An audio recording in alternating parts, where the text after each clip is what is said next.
बिस्मिल्लाहिर्रहमानिर्रहीम। अस्सलाम वालेकुम। इंटरमीडिएट के बाद अक्सर स्टूडेंट वीज़ा लेकर अब्रॉड जाते थे, यूके, यूएसए, ऑस्ट्रेलिया। लेकिन आजकल इंटरमीडिएट के बाद ये तमाम ममालिक स्टूडेंट वीज़ा नहीं दे रहे, या अगर उनको स्टूडेंट वीज़ा मिल रहा है तो उसकी रेशो बहुत कम है।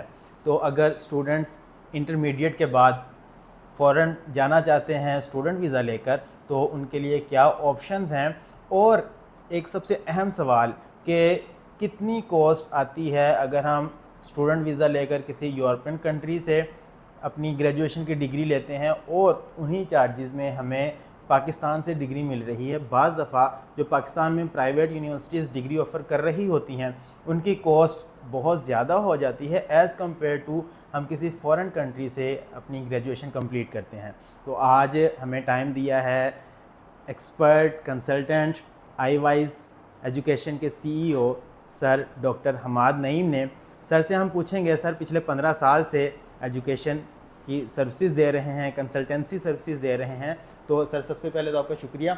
और सर ये जो मैंने सवाल पूछे हैं कि स्टूडेंट्स इंटरमीडिएट के बाद किसी यूरोपियन कंट्री के अंदर जाना चाहते हैं तो उनके लिए क्या क्या ऑप्शन हैं, और जो बड़े ममालिक हैं वहाँ के लिए तो स्टूडेंट वीज़ा नहीं मिल रहा, तो इस हवाले से जो बेस्ट ऑप्शन है उसके बारे में गाइड कर दें, जो स्टूडेंट के लिए आसान भी हो और उसकी कॉस्ट भी कम हो। बिस्मिल्लाहिर्रहमानिर्रहीम। अच्छा नुमान, इसमें एक तो थोड़ा सा ये सवाल जो है ना चेंज मतलब करना पड़ेगा कि ऐसा नहीं है कि वीज़ा नहीं मिल रहा। ओके। मतलब वीज़ा मिल रहा है, लेकिन आपने जैसे बात की कि उसकी वीज़ा रेशो बड़ी कम है। बेसिकली रेशो भी कोई वर्ड नहीं है, मैं इसके भी ख़िलाफ़ हूँ। मतलब रेशो ये होता है जो मैथमेटिकल एक है 2+2=4, चलो हम ये बात समझते हैं। ऐसा नहीं है कि 100 एक जैसी प्रोफाइल के बच्चे हैं उनमें से एक को मिला तो दूसरे को नहीं मिलेगा। मतलब ये कोई ऐसा मैथमेटिकल सा आंसर नहीं हो सकता है कि आपकी प्रोफाइल मेरे से ज़्यादा बुरी है, आपको वीज़ा मिल जाए और मुझे ना मिले। इसमें बाज़ औक़ात कुछ चीज़ें लक पे डिपेंड करती हैं, बाज़ औक़ात चीज़ों की प्रेजेंटेशन पे डिपेंड करती हैं, और बाज़ औक़ात मेरे हिसाब से आपके मुल्क की हालात पे चीज़ें डिपेंड कर रही होती हैं, और बाज़ औक़ात जिस मुल्क में आप जा रहे हैं उन लोगों की डिमांड पे डिपेंड कर रहे हैं। तो मतलब ये सारी चीज़ें मिल मिला के आपकी वीज़ा फ़ाइल को असेस कर रहा होता है। ठीक है। तो इसमें बेतहाशा दफ़ा हमने देखा है कि एक बच्चे की फ़ाइल बहुत अच्छी है और उसका वीज़ा रिफ्यूज़ हो गया, और एक बच्चे की प्रोफाइल बहुत बुरी थी और उसका वीज़ा लग गया। तो ये सारी चीज़ें इसमें चलती रहती हैं। इंटरमीडिएट के हालात आजकल स्पेसिफ़िकली कुछ अच्छे नहीं हैं।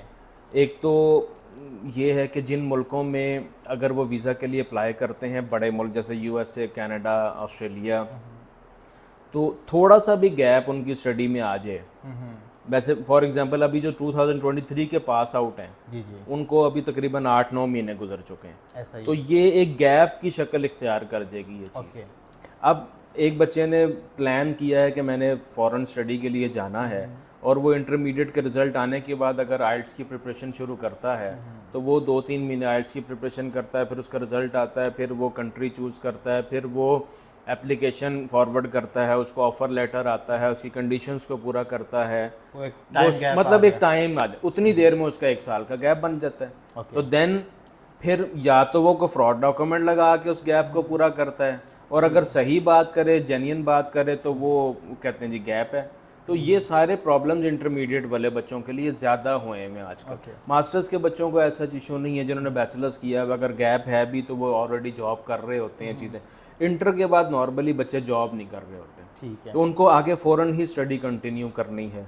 और अगर वो एक सेमेस्टर लगाते हैं कि जी मैं पाकिस्तान से एक सेमेस्टर पढ़ चुका हूँ, देन मैं इधर आया हूँ, तो वो कहते हैं जी पाकिस्तान में पढ़ रहे थे तो अब इधर आने तो मतलब ये सारे प्रॉब्लम्स इंटरमीडिएट वालों को स्पेसिफिकली हिट कर रहे हैं। फिर वो डिग्री थोड़ी सी लंबी है, इसलिए लिविंग कॉस्ट की चीज़ें डाल के उनके ऊपर बर्डन जो है ना ज़्यादा पड़ जाता है।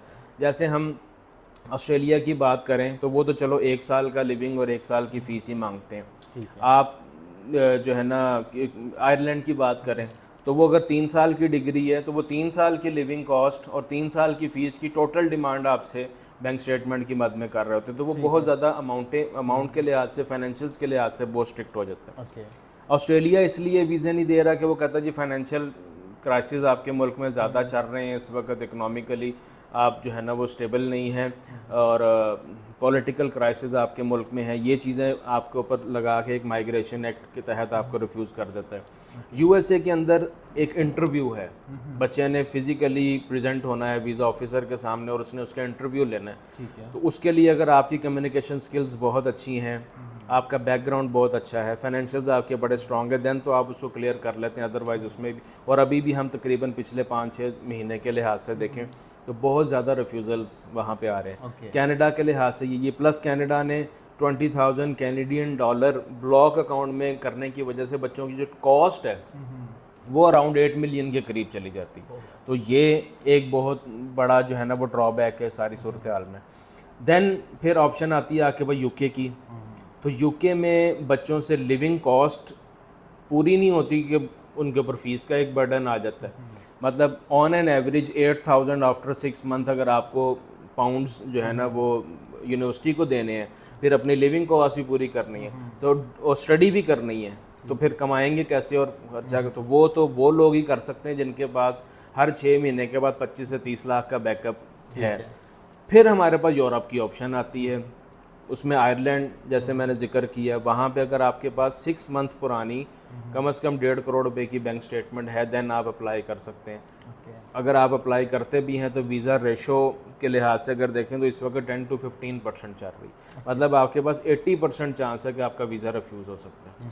इन सारे सिनेरियोज़ में 3 मुल्क मेरे हिसाब से बनते हैं जहाँ पे इंटरमीडिएट वाले बच्चों के लिए कुछ आसानियाँ हैं, लेकिन वो सिर्फ एजुकेशन के लिहाज से। उसमें मलेशिया एक मुल्क है, वहाँ पे आप कर सकते हैं, लेकिन वहाँ पे आपको काम अलाउड नहीं है। मतलब अगर आप अपने एक्सपेंसेस मीट करने हैं तो आपको लीगली काम अलाउड नहीं है, आप वर्क नहीं कर सकते ड्यूरिंग स्टडी। दूसरे नंबर पे दुबई है, वहाँ पे आप लीगली काम कर सकते हैं, लेकिन वहाँ पे ऐसा जॉब अपॉर्चुनिटीज़ बड़ी कम है। और तीसरी ऑप्शन जो है ना मेरे हिसाब से इस वक्त की बेस्ट ऑप्शन वो साउथ साइप्रस है।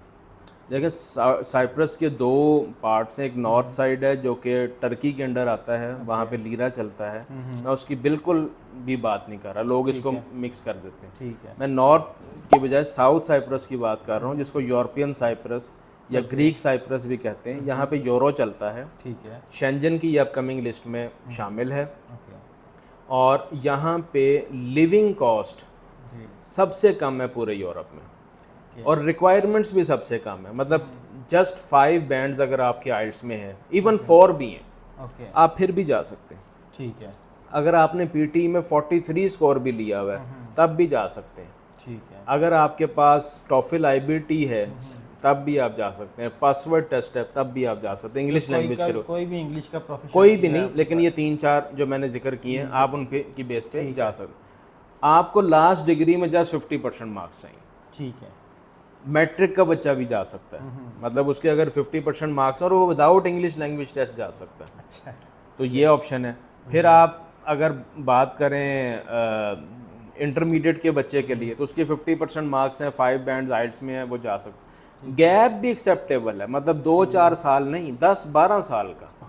मतलब अगर आपने इंटरमीडिएट किया हुआ है, आपकी उम्र 30 साल से कम है, ठीक है, तो आप 5 बैंड आइल्स के लेकर आए और आप जा सकते हैं। उन्होंने गैप को एक्सक्लूड कर दिया, सिर्फ एज लिमिट। एज लिमिट है, गैप उसके हिसाब से एडजस्ट हो जाता है। मास्टर्स के लिए जाना चाहते हैं, आपने 16 ईयर्स की एजुकेशन की हुई है, आपकी उम्र 40 साल से कम होनी चाहिए। ठीक है।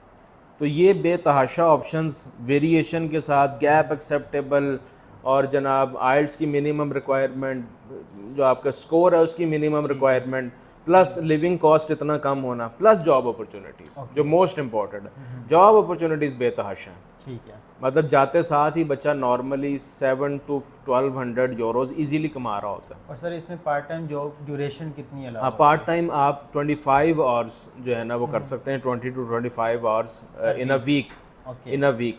और जब आपकी सेमेस्टर ब्रेक आती है देन आप 38 आवर्स तक कर सकते हैं इन अ वीक।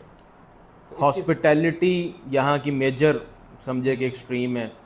छोटा सा मुल्क है, 10-12 लाख की आबादी और 10-12 लाख ही हर वक्त वहाँ पे। तो सर इंटरमीडिएट करने के बाद pre medical, pre engineering, ICS, ICOM, या कोई भी किसी स्टूडेंट ने 12 इयर्स एजुकेशन की है तो उसके लिए ग्रेजुएशन में कौन कौन से ऑप्शन हैं जहाँ पर वो एडमिशन ले सकते हैं?